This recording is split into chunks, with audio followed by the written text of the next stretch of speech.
আজকে আজকের দিনে এই জিনিসটা তো 100% একদম কি বলবো স্ট্যাম্প মারা হয়ে গেছে যে এত দিন ধরে এত কাল ধরে ঠিক ও নিজে যেরকম প্রত্যেকটা মহিলার প্রত্যেকটা নারী তাদের চরিত্রকে যেরকম সোশ্যাল মিডিয়াতে মানে ভরা বাজারে প্রত্যেকটা মহিলাকে বিবস্ত্র করেছে একটা একটা করে, মানে একটা মহিলা হয়ে যায় আর একটা মহিলার জামা কাপড় এরকমভাবে, মানে এক একটা মহিলার জামা কাপড় এরকমভাবে খুলতে থাকে সোশ্যাল মিডিয়ায় ভার্বালি। তো সেটাতে কিন্তু এ পুরো মাহির। আজকে প্রত্যেকটা নারীর চরিত্রে চচ্চড়ি বানিয়ে যে খেয়েছে আজকে তার চরিত্রই প্রতিষ্ঠিত হয়ে গেছে ওয়াইটির সোশ্যাল বাজারে। ঠিক আছে, প্রতিষ্ঠিত হয়ে গেছে সোশ্যাল বাজারে, কিন্তু বলছি ওয়াইটির সোশ্যাল বাজারে মানে আমাদের এই সোশ্যাল মার্কেটে। খুব স্বাভাবিক। ভিডিওর মাধ্যমে প্রত্যেকটা মানুষের কথোপকথনের মাধ্যমে। দেখো, আমি আর কিছু বিশ্বাস করি আর নাই করি, আমি শুধু এইটুকু জানি যে ভগবান মাথার উপর আছেন। তোমরা একটু হিসাব করে দেখো, সেই কণিকার থেকে শুরু করে কণিকার শাশুড়ি মা, তার ননদদের প্রত্যেকের, উজ্জ্বল বলো, ছোট্ট বাচ্চা মেয়েটার বলো, সেখান থেকে শুরু করেছিল, সেখান থেকে স্টার্ট করেছে। আজকের দিনে দাঁড়িয়ে কাকে কাকে ধরেছে, আরও টিনাকে ধরেছে, ম্যান্ডিকে ধরেছে, একটা গ্রুপ বানিয়েছে, গ্রুপের মধ্যে থেকেছে। ঠিক আছে, প্রত্যেককে শেষ করে দিয়েছে, প্রত্যেকের চরিত্রকে বাজারে বিক্রি করে দিয়েছে। আজকের দিনে দাঁড়িয়ে দেখো তার কি হাল। ভগবান যদি মাথার উপর না থেকে থাকে, কর্মফল যদি না থেকে থাকে, আজকের দিনে ওর চরিত্র যে প্রতিষ্ঠিত মানে একদম সেই লেভেলের, সেটা তো আজকে প্রত্যেকের কাছে প্রমাণ হয়ে গেছে। একদল স্বীকার করুক বা আরেক দল স্বীকার না করুক বা যাই করুক, যাই হোক না কেন, প্রত্যেকের কাছে এইটুকু আজকে সবার কাছে একদম জলের মতো স্পষ্ট যে ও কোন লেভেলের এবং ও কতটা নিচে নামতে পারে। ওর মুখের ভাষা, ওর কথাবার্তা, ওর ধুরন্ধর বুদ্ধি, মানে নোংরা ধুরন্ধর বুদ্ধি একদিকে ভালো একদিকে খারাপ হয়। তো এই নোংরা ধুরন্ধর বুদ্ধি আর কোনো সম্পর্ককে দাম না দেওয়া, সেটা বন্ধুত্ব হোক, পরিবারের হোক, হাজব্যান্ড হোক, আমরা সব কিছুতেই তোকে দেখে নিয়েছি যে ও কারণ না, শুধু ও কার, শুধু টাকার। বুঝতে পেরেছো? তো এই হচ্ছে ব্যাপার। তো ও বুঝিয়েই দিল, স্বভাব বলো, অভাব বলো, সক্ষমতা বলো, অক্ষমতা বলো, মানে এই স্বভাব অভাব। ঠিক আছে, দেখো স্বভাব অভাবও যেমন ওর দিকে খায়, তেমনি সক্ষমতা অক্ষমতাও কিন্তু ওর দিকেই টানে। ঠিক আছে, ও কিন্তু দুটোর মধ্যেই কিন্তু ও টানা পড়ে নিয়ে পিষে গেছে। ঠিক আছে, দেখো অভাব মানে মহিলাদের অভাব বা একটা পরিবারের অভাব মানে তো এই না যে একটা মহিলা অভাব, সেটা শারীরিক অভাব হোক বা অর্থনৈতিক অভাব হোক, যে অর্থনৈতিক অভাব হলে আমি লোকের বাড়িতে ডাকাতি করতে চলে যাব বা চুরি করতে চলে যাব, এটা তো না। আমি সম্মানের সাথে নুন ভাত খেয়ে থাকবো, আমার স্বামী যতটুকু রোজগার করছে আমি আলু সেদ্ধ ভাতই খেয়ে থাকবো, তার জন্য আমি কোনো নোংরা কাজ করবো না, যেটাকে ক্রস করেছে ও। আবার এদিকে শারীরিক অক্ষমতার মানে শারীরিক যেটা অভাব, সেটার ক্ষেত্রে যেটা দেখতে পাওয়া যাচ্ছে সেটা প্রত্যেকের মুখে মুখে চর্চিত, সেটা অনেকের হাতে হাতে ঘুরছে, অনেকের চোখে দেখা, কেউ বলছে কানে শোনা, কেউ বলছে শতককে দেখেছি, তাই তো। তো এইরকম প্রচুর প্রমাণ। তো যাই হোক, আজকের আমি এই ব্যাপারটা নিয়ে আমি আজকে তোমাদের সাথে ডিসকাস করবো। তো চলো বন্ধুরা, ওয়েলকাম টু মিলিস ব্লগ। আশা করি তোমরা সবাই খুব ভালো আছো, আমিও ভালো আছি। দেখো, মারুদের ব্যাপারটা কাল থেকে যেটা, দেখো মারু প্রেগনেন্ট। ঠিক আছে, মারুর পেটে সন্তানটা আছে, মারু একদম পুরো মানে ভরা মাসের মধ্যে পড়ে গেছে। তো স্বাভাবিক ব্যাপার, একটা কন্ট্রোভার্সির ক্ষেত্রে, যদিও ওদের কন্ট্রোভার্সি দেখা উচিত না, কিন্তু হ্যাঁ ওই যে ওর যেটা কথা, অবশ্যই আজকে যদি আমার হাজব্যান্ডকে নিয়ে যদি কথাবার্তা হতো সেই জায়গায় মানে আমার যদি সেরকম অবস্থা, মানে প্রেগনেন্সি অবস্থাতে যদি আমার, তোমার বা যে কোনো মহিলাকে নিজেরা বসিয়ে দেখলে আমরা বুঝতে পারবো একটা টেনশন, একটা কষ্ট একটা হতেই থাকে। ও দেখেছে যে ওর স্বামীর নাম নিয়ে টানাটানি হচ্ছে, ও সেটা বলে গেছে যে না আমি শুধু এইটুকু ক্লিয়ার করে যাচ্ছি, আমার স্বামীকে টেনো না প্লিজ, আমার স্বামী এই ব্যাপারটা নিয়ে কোনো কিছু জানে না। ঠিক আছে, ও বলে দিয়ে গেছে, ও এই কথাটা ওর যতটুকু বলার দায়িত্ব ও ততটুকু বলে দিয়ে গেছে। এইবার যেটা ভিতরের কথা, দেখো এদের তো আগে সমস্ত কিছু হলায় গলায় ছিল, সেটা মারু বলো, এই দালাল বলো, এই গোল্ডি দিদি বলো, এই মেক্সিকো দিদি বলো, এই মালকিন দিদি বলো, এদের মধ্যে একটা হলায় গলায় ভাব ছিল, যেটা ওরা দেখিয়েছে, সেটা যে কোনো, সেটা লোক দেখানো ভাব হোক বা ভিতরের ভাব হোক। ভিতরের ভাব বলে তো ছেড়ে দাও, লোক দেখানো ভাবই এদের মধ্যে সব কিছু ছিল। তো একে অপরকে পুরো খুলে রেখে দিয়েছে, মানে খুলে রেখে দেওয়া মানে বুঝতে পারছো তো, একে অপরকে খুলে রেখে দিয়েছে। এই জন্য সব সময় একটা জিনিস করতে হয়, অনেকেই চেল্লায় যে প্রফেশনাল, আমি প্রফেশনালিজম মেনটেন করে ভিডিও করি, আমি একজন প্রফেশনাল ক্রিয়েটার। তো এগুলো বলার আগে না মানুষের জানা উচিত যে সে ভিউয়ার্সই হোক বা কোনো ক্রিয়েটারই হোক, যতক্ষণ পর্যন্ত তোমার কাছে সে এই ওয়াইটি পর্যন্ত স্বার্থ, কিছু কিছু লোকের এটাও স্বার্থ থাকে, হ্যাঁ ভিউয়ার্সদের কি সত্যি কোনো স্বার্থ আছে? ভিউয়ার্সরা তো কোনো টাকা পয়সা কোনো কিছু পায় না, তারপরেও তারা কমেন্ট করে যায়, তারা জানার ইচ্ছুক থাকে। হ্যাঁ, কিন্তু কিছু কিছু ভিউয়ার্স অবশ্যই এরকম সাংঘাতিক থাকে, যেরকম হচ্ছে গোল্ডি দিদি, তারপরে এই মেক্সিকো দিদি, এইরকম ধরনের, মানে যারা বলে যে আমাদের প্রচুর কাজ, আমরা এখানে চাকরি করি। সত্যি বলবো, বিশ্বাস করো, ছোট বাচ্চা একটা সামলে, তাও আমার বাড়িতে রান্নার দিদি কাকিমা আছেন, বাড়িতে কাজের দিদি আছেন, তারপরেও আমি একটা করে ভিডিও দিচ্ছি খুব জোর, মানে এই চেষ্টা করে এই দুদিন এক দুটো ভিডিও দিচ্ছিলাম, আজকে আবার ব্যাস ফুস হয়ে গেছি, কালও বোধ হয় তাই ফুস হয়ে গেছি। তো হয়ে উঠছে না, পারছি না, যেটা সম্ভব করে উঠতে পারছি না। আর এদের কত অগাধ সময়, দেখো এদের কত অগাধ সময়, আর সেই অগাধ সময়টা কিন্তু দালালও কাজে লাগিয়েছে। হ্যাঁ, আজকে যে আমি গোল্ডির দিকে একতরফা খারাপ বলবো, এটা খারাপ আমি বলতে পারবো না, কারণ দালাল এর আগেও চিৎকার করে বলেছিল যে এরা স্বার্থপর, এরা জঘন্য, ম্যান্ডি এই মানে ওর মালকিনকে বলেছিল এই সেই ওই সেই, কিন্তু তারপরেও এই যে ও ভালোবাসার টানে চলে গেল, এটা কি সত্যি বিশ্বাসযোগ্য? মানুষকে বিশ্বাস করার মতো মনে হয়? একটা কন্ট্রোভার্সি ক্রিয়েটার যে টাকার জন্য নিজের বরকে বিক্রি করে দিতে পারে সোশ্যাল মিডিয়ায়, যে বরের টাকায় জল গরম হয় না, বিশ্বাস করো। আমি সেই তার হাজব্যান্ডের উদ্দেশ্য আমার একটাই কথা, যে এত কিছুর পরেও যে এত কিছু মানুষের মুখে রটছে, শুনেছি সে নাকি দালালের হাজব্যান্ড নাকি সমস্ত কন্ট্রোভার্সি ক্রিয়েটারদের ভিডিও দেখে। ভাই একটা পুরুষ মানুষ হলে, সে যদি সত্যি একটা পুরুষ মানুষ হয়ে থাকে, একসময় সোশ্যাল মিডিয়াতে ভিডিও পর্যন্ত করেছে, মানে কে ভাই নিজের স্ত্রীকে নিয়ে সচেতন নয়? কে নিজের স্ত্রীকে নিয়ে অনেকে হয়তো বলবে যে তার স্ত্রীর প্রতি অগাধ বিশ্বাস, অগাধ বিশ্বাস আলাদা জিনিস। এতগুলো কন্ট্রোভার্সি ক্রিয়েটার, এত ভিউয়ার, এত কিছু, যার জোরে তার স্ত্রী পর কন্ট্রোভার্সি ক্রিয়েটারের উপর নোটিশ পর্যন্ত পাঠিয়ে দিচ্ছে, তাহলে কি রোকবার জন্য, কি মুখ বন্ধ করার জন্য? একটা পুরুষ মানুষ হয়ে সেই জিনিসটা না যাচাই করাটাও একটা দরকার, এটাও পুরুষ মানুষের মধ্যে পড়ে। অন্ধ ভালোবাসা ভালো, কিন্তু অন্ধ ভালোবাসা ভালো না। নিজের পরিবারের জন্যও তো অন্ধ ভালোবাসাটা ভালো না। তার চোখের সামনে কত জায়গায় আমরা কত কি নোংরা দেখতে পাই, মহিলারা পরকীয়ার রেশে উদ্বুদ্ধ হয়ে গিয়ে স্বামীকে পর্যন্ত, কত খারাপ কিছু আমরা দেখতে পাচ্ছি দিনের পর দিন। সেই জায়গায় দাঁড়িয়ে আজকে তোমরা চিন্তা করো যে যার সাথে গিয়ে জড়িয়ে কথাবার্তা উঠছে সোশ্যাল মিডিয়াতে, যেগুলো নিয়ে আমরা ভিডিও করছি, তো শুনেছি নাকি তার বিয়ে থাবা হয়নি, তার বয়স অল্প, তাহলে বুঝতে পারছো? এবং যে কিনা শুনতে পাচ্ছি সন্তান সম, মানে এত বড় একটা ঘটনা, নিজের পরিবারের ঘটনা, তার যদি সত্যি মেরুদণ্ডে জোর থাকতো না, যদি চ্যালেঞ্জ করার ক্ষমতা থাকতো, তাহলে সে এই কন্ট্রোভার্সি ক্রিয়েটার আমাদের দিকে চ্যালেঞ্জ ছুড়ে দিত যে আইনি উপায় আমি আপনাদেরকে পরামর্শ দিচ্ছি, আসুন আমার কাছে দেখান আইনি উপায়, আমি আইনি মত নিয়ে আপনাদেরকে পারমিশন দিচ্ছি, আপনাদের জন্য ছাড়, কার কি আছে আমার স্ত্রীর নিয়ে আপনারা দেখান। যদি ইনি সত্যি পুরুষ মানুষের মতো মেরুদণ্ড সোজা করা পুরুষ মানুষ হয়ে থাকতেন, তো আমার মনে হয় তিনি তাই করতেন। এবং আমাদের প্রত্যেকটা, মানে আমরা কন্ট্রোভার্সি ক্রিয়েটার বলে না, প্রত্যেক স্বামীর তাই করা উচিত। এটা যে এত মানুষ বলছে, এত মানুষ বলছে, এবং যার জেরে তার স্ত্রী কি করে দিল, নোটিশ পর্যন্ত পাঠিয়ে দিচ্ছে, সোশ্যাল মিডিয়ায় টেনে ফুড়ে ভিডিও করছে, রাত্রির 12টায় আসছে, রাত্রির 1:30টায় আসছে, দুপুরবেলা চলে আসছে, আসবো না বলেও চলে আসছে। তাহলে কি এমন ঘটনা আছে যে তাকে এত টেনে ফুড়ে ভিডিও করতে আসতে হচ্ছে, তাকে লোকের বাড়িতে নোটিশ পাঠাতে হচ্ছে? কিসের এত জ্বলন, কিসের এত কি না, দেখি তো আমি জিনিসটা কি হতে পারে। এইগুলো হচ্ছে মানে ওই যে শুধুমাত্র যে পুরুষ পুরুষ একে প্রশ্ন করা, তুই কি, তোর কি আছে, এই কি আছে, আমি তো তার ঘরের লোককে প্রশ্ন করব যে সেই যদি তিনি যদি সত্যি পুরুষ হয়ে থাকেন, তাহলে তার এই কন্ট্রোভার্সি ক্রিয়েটারদেরকে চ্যালেঞ্জ ছুড়ে দেওয়া উচিত, যে দেখান আমাকে কি কি দেখেছেন, আমি বলছি আমার স্ত্রী সৎ। তা সেই চ্যালেঞ্জটুকু পর্যন্ত যদি ছোড়ার সাহস থাকে, তাহলে এর স্বামী চ্যালেঞ্জ আমাদেরকে ছুটতে পারে, কিন্তু আমি জানি করবে না, করবে না, কারণ আজকের দিনে না মানুষ টাকার কাছে নত, সত্যি বলছি, বিশ্বাস করো, টাকার কাছে নত। বউ যদি ভালো রোজগার করে, বরের হাতে যদি টাকা থাকে, বর যদি স্বাচ্ছন্দ্য লাইফ লিড করতে পারে, লাইফস্টাইল যদি পায়, স্বাভাবিক ব্যাপার। সে দেখো ঘরের লোক, এই যে আজকে সুপ্রিম লেভেলের মালা পড়েছে, একটা ছোট বাচ্চাকে ডিএনএ টেস্টের কথা বলেছে, প্রত্যেকটা ঘরের মহিলাকে সোশ্যাল মিডিয়ার বড় বাজারে তাদের বিক্রি করেছে, বাড়িতে সুপ্রিম লেভেলের মালা পরে বসে আছে। তোমাদের কি মনে হয় আজকে ভদ্র বাড়ির লোক হলে তার স্ত্রীকে বা ঘরের লোককে, ঘরের বউকে তারা সাবধান করতে পারে না, কোনো কিছু করতে পারে না? যদি সেই পুরুষের কাছে সেই পুরুষত্ব ক্ষমতা যদি থেকে থাকে, পারে না তার স্ত্রীকে সঠিক পথে নিয়ে আসতে? আমি এটা বলছি না যে একটা পুরুষ মানুষ মানে একটা স্ত্রীর ওপর শাসন চালাতে হবে, না।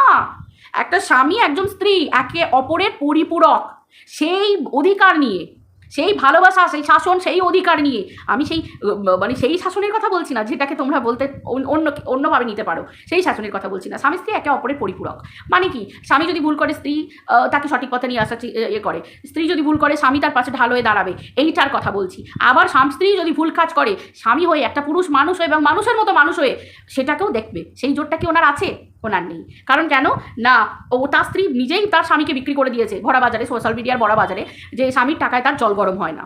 তার মানে একটা পুরুষের কাছে কত বড় লজ্জার, কত বড় অপমানের এই জিনিসটা, কত বড় লজ্জার। তারপরেও সেই পুরুষ যদি সেই স্ত্রীকে নিয়ে ঘর করতে পারে, সেখানে আমাদের সেই পুরুষের ওপর তো নতুন করে কোনো কিছু বলার কোনো জায়গা নেই। হ্যাঁ, সামাজিক মানুষ হয়ে, সামাজিক জীব হয়ে আমরা কি একটা বলতে পারি যে অল্প বয়সী ছেলের সাথে যে সম্পর্কের কথা শোনা যাচ্ছে এখন, অল্প বয়সী, তার নাকি বিয়ে থাওয়া হয়নি, যেটা শুনতে পাচ্ছি আমরা সোশ্যাল মিডিয়ায়, আর সেটাই তো আমাদের প্রাসঙ্গিক বিষয় এখানে উল্লেখযোগ্য, তো সেই হিসেবে উল্লেখ করার মতো বিষয় এটা।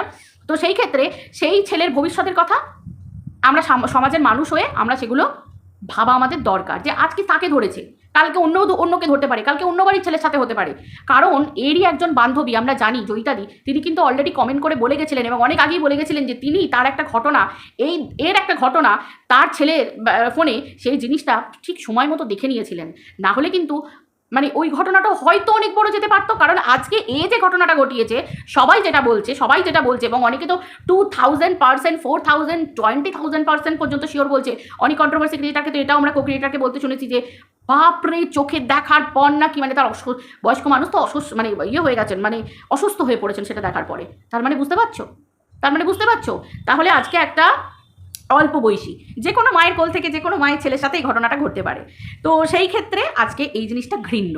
তাহলে ওর কপালে কি স্ট্যাম্প পড়ে গেল? ও যে এতদিন ম্যান্ডিকে বিক্রি করে এসেছে, এতদিন টিনাকে বিক্রি করে এসেছে, টিনাকে পরপুরুষের সাথে বলে গেছে পরকিয়া, টিনার নাকি শারীরিক জ্বালা, টিনার নাকি এই জ্বালা, টিনা নাকি এর সাথে শুয়ে আছে, টিনা নাকি ওর সাথে শুয়ে আছে, টিনা নাকি পেট ফুলিয়েছে, টিনা নাকি পেট আবার ইয়ে করে ফেলেছে, মানে এই যে এত কথা বলে বেড়াতো, আজকে এর মুখে ছাই পড়লো। এবং তার থেকেও বড় কথা, একটা মহিলার মুখের কত ভাষা চিন্তা করো, যে একটা পুরুষ মানুষের মুখের কাছে সায়া তুলে দেবে। তার মানে চিন্তা করতে পারছো এই ধরনের নোংরা ভাষা কারা ইউজ করে? কোন ভদ্রবাড়ির মেয়েরা এই ধরনের ইউজ করে? না, আমি এটা বলতে নারাজ যে এই ধরনের কথাবার্তা আমাদের মেয়েদের মধ্যে আমরা বলতে পারি। অন গড, আমি অন্তত কোনো পুরুষ মানুষকে নিয়ে সায়া তুলে বা কোনো জিনিস তুলে এরকমভাবে নোংরা এবং নিজেকে নিয়ে একটা অন্য পরপুরুষকে নিয়ে না এরকম ঘৃণ্য কথাবার্তা আমি অন্তত, আমারও বন্ধুবান্ধব মহল আছে, আমাদেরও গ্রুপ আছে, আমার নিজস্ব ছোটোবেলাকার বন্ধুবান্ধব, মানে একসাথে বড় হয়েছি, তারপরে আমার অনেক কলেজ ফ্রেন্ডরা আছে, এখনও আমি গ্রুপের মধ্যে কথা বলি, কিন্তু কোনোদিন এইরকম ধরনের নোংরামি, আসলে কি বলতো, সবটাই শিক্ষার অভাব। শিক্ষা মানুষকে অনেক কিছু সচেতনতা দেয়, বুঝতে পেরেছো তো? হ্যাঁ, একটা লেভেল পর্যন্ত একটা গালাগাল দেওয়া যায়, একটা লেভেল পর্যন্ত গালাগাল। ভদ্র মানুষের গালাগাল আলাদা, আবার অভদ্র মানুষের গালাগাল এই যে ঠিক এদের স্টাইলের, এদের মতো নিম্ন রুচিকর মানুষের গালাগাল কিন্তু আলাদা হয়, জানো তো? সব গালাগাল কিন্তু সমান হয় না। বন্ধুত্ব লেভেলের গালাগাল আলাদা, ঠিক আছে, মানে এই সমস্ত লেভেলের গালাগাল কিন্তু আলাদা হয়। কিন্তু আজকে অনেকে হয়তো বলতে পারে যে না, বন্ধুত্ব মহলে থাকলে অনেকে অনেক রকম গালাগাল দেয়। না, এই লেভেলের গালাগাল তো দিতেই পারা যায় না। এবং আমি শুনলাম আমাদেরই একটা co-creator ডিম্পিকে নিয়ে যে নামের আগে যে নোংরা ওয়ার্ডটা ইউজ করেছে, ভাই আমরা অন্যরকম কথা বলতে পারি, মানে অনেক কিছু আছে, শয়তানি আছে, বদমাইশ আছে, ধুরন্ধর আছে, অসভ্য আছে, নোংরা আছে, আমরা আরও অনেক কিছু বলতে পারি, কিন্তু এই ধরনের নোংরা ওয়ার্ড, এই ধরনের নোংরা মানে কি করে বলতে পারে ভাই, কি করে বলতে পারে? না গো, বিশ্বাস করো, আমি সেই পরিবেশে বড় হইনি, ঠিক আছে? হ্যাঁ, চোখ মুখ খেঁচিয়ে একটা সময় ভিডিও করেছি, কিন্তু এই ধরনের মুখের ভাষা ছি। এবং মানে এর কতটা এর টেন্ডেন্সিটা দেখো তোমরা, যেখানে শ্বশুরমশাই নাকি শুনছি বলছে যে পাশের রুমে খাচ্ছে, তারপরেও ফিসফিস করে হলেও লোককে এরকম নোংরাভাবে বলতে হবে কথাটা, মানে ওকে বলতে হবে, মানে চিন্তা করো কতটা নোংরা, বুঝতে পেরেছো? তো এইবার অনেকের প্রশ্ন উঠতে পারে যে আজকে গোল্ডি দিদিও তো এই জিনিসগুলো লিক করছে, ভালো করেছে, ওর জন্য খুব ভালো করেছে। আমি বলবো যদি লিক করেও থাকে ভালো কাজ করেছে। কেন বলো তো? কিসের জন্য বলো তো? কারণ আমি এই কারণে বলবো, এর জন্য, পার্টিকুলারলি এর জন্য, অন্যের জন্য হয়তো এটা খারাপ, এটা সত্যিই ভুল জিনিস যদি কেউ লিক করে থাকে, কিন্তু আজকে এই যে জিনিসটা, এই যে কন্ট্রোভার্সি ক্রিয়েটার হ্যানা তানা বলছে না সবাই যে পাঠাচ্ছে, দেখার ইচ্ছা, দেখার উৎসুকতা, তারপরে হচ্ছে কন্টেন্ট নিয়ে ভিডিও করা, মানুষ করে দেওয়ার পরে মানুষ অনেকে হয়তো অনেক রকম কথা বলতে পারে যে আজকে এই কন্ট্রোভার্সি ক্রিয়েটারদের কাছে পাঠাচ্ছে, এই কন্ট্রোভার্সি ক্রিয়েটারদের কাছে পাঠাচ্ছে, ওখানে পাঠাচ্ছে। অনেক মানুষের অনেক ইচ্ছা থাকে যে আমার কাছে পাঠালো না, হায় আমার কাছে এলো না, হায় অনেকেই নিজেকে প্রায়োরিটি দেওয়ার কথা ভাবতে পারে, কিন্তু সবাইকে তো সবাই প্রায়োরিটি দেয় না। যাই হোক, সেটারও যোগ্যতা থাকতে হয় অনেকের কাছে, এটাও একটা ব্যাপার। দ্বিতীয় হচ্ছে আরেকটি কথা কিটা বলতে গেলাম, হ্যাঁ, যেটা ওর জন্য প্রযোজ্য। কেন প্রযোজ্য? না, আজ পর্যন্ত যত নোংরা, যত কিছু খারাপ, সব কিছুতেই দালালি করে এসেছে। প্রথমবার আমি তোকে জেনে নিলাম তুই খারাপ, এই খারাপ, দ্বিতীয়বার কানের কাছে গিয়ে সরি। এমন কাজ করতে হলো কেন? এমন নোংরামি করতে হলো কেন যে আমার নামে অন্যরা কেউ বাড়িতে গিয়ে বাড়িতে একটা নোটিশ পাঠিয়ে দেবে? করতে হচ্ছে কেন? আমি এমন কি নোংরা কাজ করবো সোশ্যাল মিডিয়ায় বসে যে সুপ্রিম লেভেল থেকে আমার গলায় মালা পরানো হবে? কেন করব? হ্যাঁ, কোনো মানুষের আমি কোনো দোষ না করে, কোনো খারাপ কাজ না করেও কোনো মানুষ আমার ফাঁসাবার চেষ্টা করলো, যেটা ওয়াইটি দাদার ক্ষেত্রে হয়েছিল, যেটা ওর মালকিন করেছিল, যেটা সে সর্বসমক্ষে স্বীকার করেছে। তো সেই জায়গায় হলে সেটা আলাদা ব্যাপার, সেটা মানুষ তাকে কাউকে ফাঁসিয়ে দেবে ইচ্ছাকৃত, সেটা আলাদা। কিন্তু ওর সাথে যে ঘটনাটা ঘটেছে, ওর সাথে যে ঘটনাগুলো ঘটে, সেগুলো তো মানুষ ইচ্ছাকৃত ঘটায় না তো। তারপরেও ও ম্যান্ডি ভয়ানক, ক্ষতিগ্রস্ত, নোংরা, অসভ্য, পরকিয়া করে, নোংরামি করে, তারপরেও ম্যান্ডির কাছে যেতে হলো। কেন যেতে হলো? কারণ দুজনে কি একই গোয়ালের গরু, তাই জন্য যেতে হলো? মনের মিল হয়েছে তাই জন্য যেতে হলো? ম্যান্ডিকে পরকিয়ার রানী বলতো, তাহলে পরকিয়ার রানী যদি ম্যান্ডি হয়, আজকে তো ওর গায়েও স্ট্যাম্প পড়ে গেল, ও পরকিয়ার রানী, সেটাও তো স্ট্যাম্প পড়ে গেল, তাহলে আজকের দিনে তো দুটোই সমান। তাহলে তাই জন্য যে জায়গায় পরকিয়া সাপোর্ট পেত, পরকিয়াকে সাপোর্ট করার মতো লোকজন ছিল, সেই জন্য সেই জায়গায় ওকে যেতে হয়েছে, যেখানে ও মনের কথা খুলে বলতে পেরেছে। আজকে আমাদের অন্য কন্ট্রোভার্সি ক্রিয়েটারদের কাছে মনের কথা খুলে বলতে পেরেছে যে 10 বছরের ছোট একটার সাথে আমি থাকি, এই করি ওই করি, যেগুলো ওর মালকিন একটা সময় বলেছিল আমাদেরকে, সেই জিনিসটা তো নয়। তো যাই হোক, আমি যেটা বলছিলাম যে তাহলে আজকের দিনে দাঁড়িয়ে তোমরা বুঝতে পেরে গেছো যে এদের, হ্যাঁ, এই অবস্থাটা কোন জায়গায় নেমেছে। সরি, চিকু এসে গেছে। তাহলে আজকে ওর বলার কোনো জায়গা রইল না, কোনো জায়গায় রইল না যে আমি কেন ওকে, ও কেন আর পাঁচজনকে বলেছে, বা আর পাঁচজন কেন মানে কি কেন করেছে, কী জন্য করেছে, আজকে কি বলার মুখটা রইল না তো। তো ও অভাবে করেছে কি ও স্বভাবে করেছে সেটা তো এখন পরিষ্কার বোঝা যাচ্ছে। ওর টাকারও দরকার, বাকিটা ওর স্বভাব। ও তো নিজেই নিজেকে প্রমাণ করে দিল কোন দিকে সক্ষমতা, কোন দিকে অক্ষমতা। সক্ষমতা থাকলে কি আর অক্ষমতাটাকে প্রমাণ করার জন্য কোনো বাড়ির বউ এইভাবে ছুটে যায় না অন্য কোনো জায়গায়, অন্য কোনো টানে, অন্য কোনো দিকে। বুঝতে পারছি আসলে। তো এই যে বারবার আমি ভিডিও করবো না তারপরে চলে আসছে, ঠিক আছে। এই যে আজকে প্রমাণ কি ওর কাছে নেই? প্রমাণ ওর কাছে অবশ্যই আছে, অবশ্যই ওর কাছে প্রমাণ আছে, কিন্তু প্রমাণটা দেবে না। কেন দেবে না প্রমাণটা? না, ও প্রমাণটা দিতে চাইছে না এই কারণে নিজেকে এখন পরিষ্কার রাখার চেষ্টা করছে, কিন্তু ও তো পরিষ্কার নয়। ও আজকে দুদিন নিজেকে পরিষ্কার রাখার চেষ্টা করলে তো কোনো কিছু হবে না। এত দিন ধরে যে করে এসেছে, 4 দিন আগে পর্যন্ত যে জিনিস করে এসেছে, সোশ্যাল মিডিয়ায় বসে গোল্ডে দিদিকে কম হুমকি দিয়েছে 2 দিন আগে পর্যন্ত, হুমকি চমকি ধমকি কালোমেল প্রত্যেককে করেছে। আর এই সদ্য 2 দিন ভিতরের খবর না বলে আর কী হবে? ওর দম আছে গোল্ডি দিদির পিছনে দাঁড়াবার, গোল্ডি দিদিকে একদম পুরো মানে গোল্ডি দিদির বিরুদ্ধে দাঁড়াবার ওর ক্ষমতা আছে, ম্যান্ডির বিরুদ্ধে কোনো কিছু করার ওর ক্ষমতা আছে, মেক্সিকো দিদির বিরুদ্ধে কিছু করার ওর দম নেই। কারণ জানে যে ও অলরেডি কি নোংরামিটা করে রেখে দিয়েছে সবার মুখে। ও শুধু কন্ট্রোভার্সি ক্রিয়েটারদেরকে গাজওয়ারি এরকম করে চমক দিতে পারে। আর হয়তো মানুষের দুটো এই গরমে মানুষকে আসা যাওয়া করতে হতে পারে, হেনস্থা হতে পারে, এর বেশি কিছু নয়। তবে হ্যাঁ, সবাই রেডি আছে, সব দিক থেকে রেডি আছে, ঠিক জায়গা মতো সবাই সব কিছু প্রমাণ দেওয়ার জন্য রেডি। এইটুকু তো মানুষ এতদিনে তো বুঝে গেছে, ঠিক আছে। এতদিনে নিশ্চয়ই মানুষ সব কিছু বুঝে গেছে, আর নতুন করে বুঝতে আর কারোর কিছু বাকি নেই। তো যাই হোক বন্ধুরা, আমি আর ভিডিওটা বাড়াচ্ছি না, ভিডিওটা এই পর্যন্ত রাখছি। দেখা হচ্ছে আবার পরের ভিডিওতে। সবাই ভালো থেকো।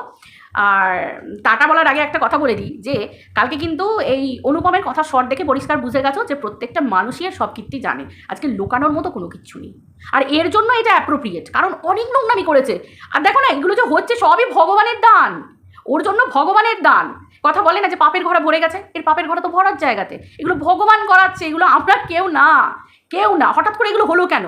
এতদিন যেগুলোকে ধামা চাপা দিয়ে এসেছিল, নিজের মুখে একটা মুখোশ পরে বসে সব মানুষকে ছিঁড়ে খেয়েছে, আজকে ওর সাথে এগুলো হচ্ছে কেন হচ্ছে? ভগবান যেগুলো করাবে, যখন যেটা করাবে সেটা ভালোর জন্য করাবে, বুঝতে পেরেছো? আর যারা শয়তান বদমাস তাদের ধ্বংসের জন্য করাবে, এইটুকু আমি জানি, ঠিক আছে। তো চলো, টাটা।